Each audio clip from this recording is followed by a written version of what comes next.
नमस्कार साथियों, स्वागत है आपका दृष्टि आईएएस के इन फोकस प्रोग्राम में। मेरा नाम है मनीष। 23 अगस्त 2023 को चंद्रयान 3 मिशन के माध्यम से ले जाया गया विक्रम लैंडर चंद्रमा की सतह पर उतरा।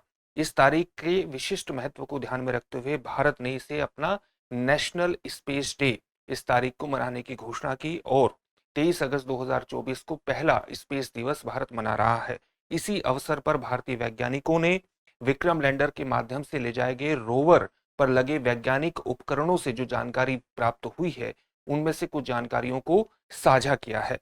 आज उन जानकारियों के बारे में हम इन फोकस के प्रोग्राम में जानने का प्रयास करेंगे। सबसे पहले देखते हैं कि इस पूरे टॉपिक के अंतर्गत हमारी चर्चा के सामान्य पक्ष क्या रहने वाले हैं। सबसे पहले उस खबर को विस्तार से जानना है जिसके कारण ये पूरा टॉपिक चर्चा में है। इसके बाद देखना है कि चंद्रयान 3 के मिशन के माध्यम से जो विक्रम लैंडर 23 अगस्त 2023 को चंद्रमा की सतह पर उतरा और उसके उतरने के बाद जो रोवर चंद्रमा की सतह पर अलग अलग प्रकार के वैज्ञानिक अध्ययन के लिए भेजा गया था, उस पर लगे उपकरण, एक विशिष्ट उपकरण जिसको हम APXS कहते हैं, उसने चंद्रमा पर क्या पाया है, ये किस प्रकार से, ये जो उपकरण है जिसको सामान्य तौर से अल्फा पार्टिकल एक्सरे स्पेक्ट्रोमीटर के नाम से जानते हैं, ये किस प्रकार से काम करता है, इसके बारे में जानने के बाद हम देखेंगे कि चंद्रमा के बारे में जो एक महत्वपूर्ण थ्योरी है जिसको आप ल्यूनर मैग्मा ओशन हाइपोथेसिस के नाम से जानते हैं, परिकल्पना के नाम से जानते हैं, इसको जानेंगे और फिर देखेंगे कि क्या APXS इस थ्योरी को सही ठहराता है या इसके बारे में कुछ प्रश्न चिन्ह खड़े करता है। फिर हम देखेंगे कि चंद्रमा की जो भूप्रपटी है उसके निचले स्तरों का मिश्रण किस प्रकार का है, फाइंडिंग में किस तरह की बातें निकल करके आई हैं, इसके द्वारा जो निष्कर्ष प्रस्तुत किए गए हैं उन निष्कर्षों का महत्व क्या है और भविष्य के मिशनों पर उसका क्या प्रभाव हो सकता है। अंत में आपके लिए एक अभ्यास प्रश्न होगा जिसका उत्तर आपको कमेंट बॉक्स में कमेंट करके देना होगा। ये जो पूरा विषय है यूपीएससी की मुख्य परीक्षा के सामान्य अध्ययन प्रश्न पत्र 3 से जुड़ता है, उसके विज्ञान एवं प्रौद्योगिकी जैसे खंडों से जोड़ करके आप इसे देख सकते हैं। हम आगे बढ़े इससे पहले आप हमारे चैनल को सब्सक्राइब जरूर करिए और बेल आइकन दबाइए ताकि हमारे सभी प्रोग्राम का नोटिफिकेशन आपको मिल सके, इन प्रोग्राम से आप जुड़ सके, इनका लाभ उठा सके। साथ ही इन सभी प्रोग्राम की PDF फाइल आपको इन फोकस दृष्टि आईएएस के टेलीग्राम चैनल पर उपलब्ध कराई जा रही है। डिस्क्रिप्शन में दिए गए लिंक पर जाकर के आप PDF फाइल डाउनलोड कर सकते हैं। तो चलिए खबर को विस्तार से जानने का प्रयास करते हैं और खबर यही है कि चंद्रयान 3 मिशन के चंद्रमा पर उतरने, चंद्रमा पर कौन उतरा था, चंद्रयान 3 मिशन के माध्यम से ले जाया गया एक खास प्रकार का लैंडर जिसको हम विक्रम लैंडर के नाम से जानते हैं। तो उस पर विक्रम लैंडर के चंद्रमा की सतह पर उतरने के लगभग 1 वर्ष के बाद भारत के वैज्ञानिकों ने रोवर मॉड्यूल पर ही इस तरह के उपकरण लगे हैं जिनको हम अल्फा पार्टिकल एक्सरे स्पेक्ट्रोमीटर के नाम से जानते हैं। उसके उपकरणों से प्राप्त नए निष्कर्ष जारी किए हैं वैज्ञानिकों ने। अध्ययन में चंद्रमा के दक्षिणी अक्षांशों में यानी उसके दक्षिणी ध्रुव के पास की स्थिति पर शीर्ष मृदा की संरचना का पहला विश्लेषण प्रस्तुत किया है, यानी जो ऊपरी मृदा है उसकी संरचना में उसमें किस प्रकार के एलिमेंट्स हैं उसका विश्लेषण हमारे सामने आया है। निष्कर्ष इस परिकल्पना का समर्थन करते हैं, उस हाइपोथेसिस का समर्थन करते हैं जो कहती है कि चंद्रमा के निर्माण के शीघ्र बाद इसकी सतह पिघले हुए पदार्थ के समुद्र से ढकी हुई थी जिसको हम ल्यूनर मैग्मा ओशन के नाम से जानते हैं। तो इस थ्योरी का समर्थन करता है APXS के माध्यम से जो हमें सामान्य जानकारी प्राप्त होती है मिट्टी की संरचना के बारे में, जो प्रारंभिक जानकारी प्राप्त हुई है। अल्फा पार्टिकल एक्सरे स्पेक्ट्रोमीटर ने चंद्र सतह की तात्विक संरचना के बारे में नई जानकारियां प्रदान की हैं और साथ ही ये जो पूरा डेटा हमें प्राप्त होता है ये चंद्रमा के विकासवादी इतिहास यानी इवोल्यूशनरी हिस्ट्री के बारे में हमें नई जानकारी प्रदान करता है, या आप कह सकते हैं कि उसको बेहतर ढंग से समझने की एक क्षमता प्रदान करता है, उसे उसमें मदद करता है। इन सब कारणों से ये पूरा टॉपिक चर्चा में है। तो सबसे पहले यही देखते हैं कि जो रोवर पर एक साइंटिफिक उपकरण लगा हुआ था जिसको हम अल्फा पार्टिकल एक्सरे स्पेक्ट्रोमीटर कहते हैं, वो उससे हमें किस प्रकार की जानकारी प्राप्त होती है। इससे एक जानकारी हमें प्राप्त होती है कि जहां पर विक्रम लैंडर की लैंडिंग हुई थी उस स्थान का जो एरिया है वो एक समान है, यानी उसका जो आसपास का एरिया है उस धरातल बहुत ज्यादा ऊबड़ खाबड़ नहीं है, भूभाग अपेक्षाकृत एक समान है। अपेक्षाकृत एक समान का मतलब क्या हुआ कि पृथ्वी के धरातल से भी ज्यादा एक समान एरिया वहां पर पाया गया है। अगर हम इसकी भूप्रपटी की बात करें, चंद्रमा की भूप्रपटी की बात करें, तो उसमें कई तरह की लेयर पाई गई है, यानी वो स्तरीकृत है, कई तरह के स्तर हैं उसमें। चंद्रमा की भूप्रपटी का निर्माण परतों में हुआ है, जो चंद्र मैग्मा महासागर यानी ल्यूनर मैग्मा ओशन परिकल्पना हाइपोथेसिस का समर्थन करती है। ल्यूनर मैग्मा हाइपोथेसिस क्या है उसके बारे में हम आगे विस्तार से जानेंगे। अगर हम चंद्रमा की भूप्रपटी की खनिज संरचना के बारे में, उसकी मिनरल कंस्ट्रक्शन के बारे में जाने, तो वो बताता है कि चंद्रमा के दक्षिणी ध्रुव पर साउथ पोल के पास की ऊपरी जो मिट्टी है उसमें पहले की अपेक्षा अधिक खनिज मौजूद हैं, जो चंद्रमा की निचली परतों का सामान्य तौर से निर्माण करते हैं। तो इस तरह की सामान्य जानकारी एपी एक्सेस के माध्यम से हमें प्राप्त हुई है। अब हम देख लेते हैं कि एपी एक्सेस किस प्रकार से काम करता है।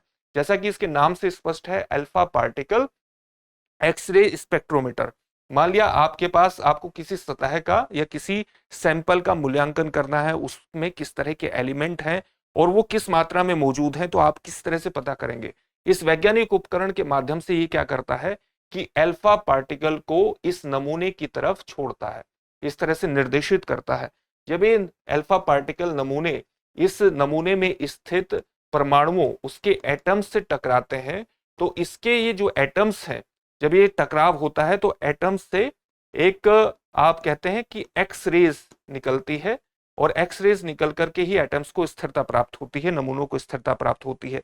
तो एक्स रेज जब निकलती है तो एक्स रेज का जो एनर्जी लेवल होता है, जो इसकी ऊर्जा होती है, वो भिन्न होती है।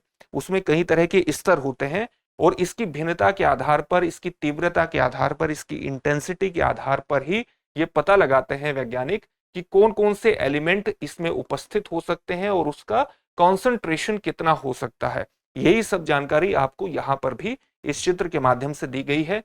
यही इस तरह से एपी एक्सेस किसी खनिज का, किसी ग्रह पर उपस्थित मिट्टी की संरचना का और उसमें उपस्थित एलिमेंट की कॉन्सेंट्रेशन का, उसकी सांद्रता कितनी है, उसका विश्लेषण हमारे सामने प्रस्तुत करता है, जिससे हम किसी ग्रह पर के इवोल्यूशनरी हिस्ट्री, उसका विकास किस प्रकार से हुआ, वो उसका समय के साथ साथ किस तरह से वो इवोल्यूशन हुआ, उसके विकासवादी इतिहास को जानने का एक प्रयास कर सकते हैं इस तरह के उपकरणों के माध्यम से। तो इस प्रकार से काम करता है। इससे हमें जो जानकारी प्राप्त हुई है एपीएक्सएस के माध्यम से, वो एलएमओ यानी ल्यूनर मैग्मा ओशन परिकल्पना हाइपोथेसिस को कहीं ना कहीं जायज ठहराता हुआ दिख रहा है। तो इस हाइपोथेसिस के बारे में जानना हमारे लिए महत्वपूर्ण हो जाता है। यह हाइपोथेसिस क्या है? यह हाइपोथेसिस कहती है कि चंद्रमा का जो निर्माण हुआ वो लगभग 4.5 अरब वर्ष पहले हुआ। किस प्रकार से हुआ? पृथ्वी के साथ एक बड़े क्षुद्र ग्रह के टकराव से इसका निर्माण हुआ चंद्रमा के। और उसके बाद क्या हुआ? इसके परिणाम स्वरूप चंद्रमा की सतह पर बहुत ही बड़ी मात्रा में पिघले हुए मैग्मा का एक महासागर बना, और ये महासागर धीरे धीरे ठंडा हुआ। जैसे जैसे ये मैग्मा महासागर ठंडा हुआ, तो यहां पर मौजूद मैग्नीशियम और सिलिकॉन से समृद्ध ओलिवाइन और पायरोक्सिन जैसे भारी खनिज नीचे की तरफ डूब गए, नीचे की तरफ बैठ गए, जिससे निचली भूपर्पटी और ऊपरी मेंटल का निर्माण हुआ। जबकि जो हल्के खनिज हैं वो ऊपर उठ करके उसने ऊपरी भूपर्पटी का निर्माण किया, ऊपरी हिस्से का निर्माण किया। ये हाइपोथेसिस इस प्रकार से अपनी बातों को कहती है।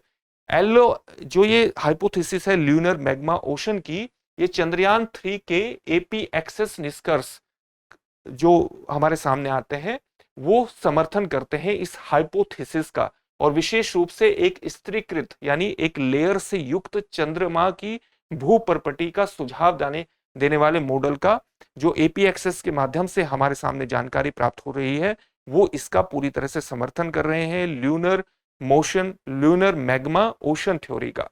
स्थिरीकृत क्रिस्ट मॉडल की अगर हम बात करें तो मॉडल ये प्रस्तावित करता है, यानी ल्यूनर जो हाइपोथेसिस है ल्यूनर मैग्मा ओशन की हाइपोथेसिस, वो ये कहती है कि ऊपरी क्रस्ट, चंद्रमा का जो ऊपरी क्रस्ट है, जो ऊपरी परत है, उसमें 80 से 90% भाग लोहे, मैग्नीशियम और सोडियम से युक्त चट्टानों से बना है। जबकि उसका का जो निचली परत है, जो निचला क्रस्ट है, वो मैग्नीशियम युक्त चट्टानों से है। एपीएक्सएस की अगर हम माप की बात करें, उसके मेजरमेंट की बात करें, तो इससे प्राप्त डेटा स्थिरीकृत यानी लेयर युक्त चंद्र क्रस्ट के विचार को मजबूत कर रहा है, और एलएमओ परिकल्पना हाइपोथेसिस मॉडल का पूरी तरह से समर्थन करता है। पूरी तरह से नहीं, उसके सामान्य तौर से अनुरूप है। तो ये एलएमओ परिकल्पना की बात हुई। अगर हम चंद्रमा की भूप्रपटी के निचले स्तरों का मिश्रण की बात करें, तो जो एपी एक्सेस से हमें जानकारी प्राप्त होती है, यानी अल्फा पार्टिकल एक्सरे स्पेक्ट्रोमीटर से हमें जानकारी प्राप्त होती है, उससे हमें पता चलता है कि चंद्र सतह के भीतर विभिन्न स्तरों के कुछ मिश्रण रहे हैं, और ये मिश्रण संभवतः क्षुद्र ग्रह के प्रभाव से जुड़े हुए हैं, उसके टकराव के प्रभाव से जुड़े हुए हैं, जिसने साउथ पोल एटकिन बेसिन का निर्माण किया। यानी जैसे जो टकराव हुआ क्षुद्र ग्रह का, जिससे चंद्रमा का निर्माण हुआ, ये बताता है कि उससे एक बेसिन का भी निर्माण हुआ, जो कि चंद्रमा के दक्षिणी ध्रुव पर स्थित है और जिसको हम एटकिन बेसिन के नाम से जानते हैं। इसका नाम आपने सुना होगा, एटकिन बेसिन, जो चंद्रमा का सबसे बड़ा और सबसे पुराना बेसिन है। इस एटकिन बेसिन के बारे में अगर हम कुछ सामान्य तथ्यों को जाने, तो वो इस प्रकार से है कि इस बेसिन का जो व्यास है, इसका जो डायमीटर है, वो 2500 किलोमीटर के बराबर है। इसकी गहराई 6.2 किलोमीटर से लेकर के 8.2 किलोमीटर की है। और वहीं अगर हम इसके निर्माण की अवधि की बात करें कि कब इसका निर्माण हुआ था, तो 4.2 से 4.3 अरब वर्ष पहले इसका निर्माण हुआ था। क्षुद्र ग्रह के प्रभाव, टकराव के प्रभाव के कारण संभवतः चंद्रमा की जो गहरी परत थी, उससे मैग्नीशियम युक्त पदार्थ निकलकर सतह पर उत्सर्जित हुए होंगे। इस तरह की परिकल्पना, इस तरह की हाइपोथेसिस भी हमारे सामने आती है। लैंडिंग स्थल, जो कि चंद्रयान 3 के माध्यम से ले जाया गया विक्रम लैंडर का जो लैंडिंग स्थल है, वो चंद्रयान 3 एसपीए बेसिन के किनारे से 350 किलोमीटर की दूरी पर उतरा है। यानी चंद्रयान 3 का जो विक्रम लैंडर है, वो जो एसपीए बेसिन है, यानी जो कि बेस्किन दक्षिणी ध्रुव साउथ पोल एटकिन बेसिन है, उससे लगभग 350 किलोमीटर की दूरी पर उतरा है। इससे हमें, अगर हम इन सभी निष्कर्षों का महत्व के बारे में जानकारी हासिल करें कि ये जो निष्कर्ष एपी एक्सेस के माध्यम से हमें प्राप्त हुए हैं, तो इसका महत्व क्या है, तो इसका महत्व सबसे बड़ा यही है कि चंद्रमा के दक्षिणी ध्रुव से संबंधित नया डेटा हमें प्राप्त होता है। और ये चंद्रमा के दक्षिणी ध्रुव से संबंधित अन्वेषण में पहली बार ऐसा हुआ है, क्योंकि जो पहले मिशन गए हैं सामान्य तौर से, चाहे वो अमेरिका का अपोलो 16 मिशन हो, रशिया का लूना 10 मिशन हो, या चीन का चेंग 4 मिशन हो, वो वस्तुतः चंद्रमा के विषुवतीय वृत्त और मध्य अक्षांशों का ही अध्ययन करते हैं। जबकि ये मिशन ऐसा है जो चंद्रमा के लगभग दक्षिणी ध्रुव के पास उतरा है। तो इसका विशिष्ट महत्व है। इसका अगर ये किसी भी प्रकार की वहां की संरचना के बारे में हमें जानकारी देता है, और इससे हमें चंद्रमा के इवोल्यूशनरी हिस्ट्री को जानने में एक मदद मिल सकती है। इससे और भविष्य के लिए चंद्रमा के अन्वेषण की एक पृष्ठभूमि का निर्माण होता है। सतह की रोवर के निष्कर्षों से पता चलता है कि लैंडिंग स्थल के पास की जो ऊपरी मिट्टी है, वो काफी एक समान है। रोवर ने अपने मार्ग में 23 स्थानों पर मिट्टी के माप प्राप्त किए और एक बहुत ही बड़े स्तर पर अवलोकन किया। 10 दिवसीय मिशन अवधि के दौरान लगभग 31 घंटों में किए गए अवलोकन के माध्यम से हमें ऊपरी मिट्टी की विस्तृत विश्लेषण प्राप्त होते हैं, जो कि चंद्रमा के बारे में हमारे भविष्य के मिशनों के लिए भी महत्वपूर्ण है, और भविष्य के मिशनों पर इसका कुछ महत्वपूर्ण प्रभाव भी हो सकता है, जैसे कि चंद्रमा की उत्पत्ति और विकास को समझने के लिए महत्वपूर्ण है। साथ ही लैंडिंग क्षेत्र में सतह की एकरूपता का प्रयोग सुदूर संवेदन कार्यों के लिए अंशांकन बिंदु यानी कैलिब्रेशन पॉइंट के रूप में किया जा सकता है, जिससे भविष्य के मिशनों की योजना को बनाने में भी मदद मिलेगी। उसी तरह से ये हमारी समझ में भी एक अपग्रेड करता है हमारी समझ को चंद्रमा की सतह के बारे में। डेटा से चंद्रमा के भूवैज्ञानिक इतिहास के मॉडल को परिष्कृत करने, उसे और ज्यादा सुधारने और सुदूर संवेदी डेटा की व्याख्या में सुधार करने में भविष्य में इससे मदद मिलेगी। इससे संबंधित एक प्रश्न भी देख लेते हैं। प्रश्न क्या है? चंद्रयान 3 से प्राप्त डेटा चंद्रमा की उत्पत्ति और विकास को समझने में किस प्रकार योगदान देता है? आपके ऑप्शंस क्या हैं? ऑप्शन है, यह इस बात का प्रमाण देता है कि चंद्रमा की सतह अरबों वर्षों से नहीं बदली है। ऑप्शन बी क्या है? यह मैग्मा महासागर की परिकल्पना का समर्थन करता है और चंद्रमा की पपड़ी की स्तरीकृत प्रकृति को दर्शाता है। ऑप्शन सी है, इससे पता चलता है कि चंद्रमा का निर्माण धीरे धीरे ठंडा होने से हुआ। ऑप्शन डी, यह इंगित करता है कि चंद्रमा की सतह पूरी तरह से बर्फ से बनी हुई है। इस प्रश्न का उत्तर आप हमें कमेंट बॉक्स में कमेंट करके जरूर दीजिए। फिर से एक नई सेशन में आपसे मुलाकात होगी। धन्यवाद।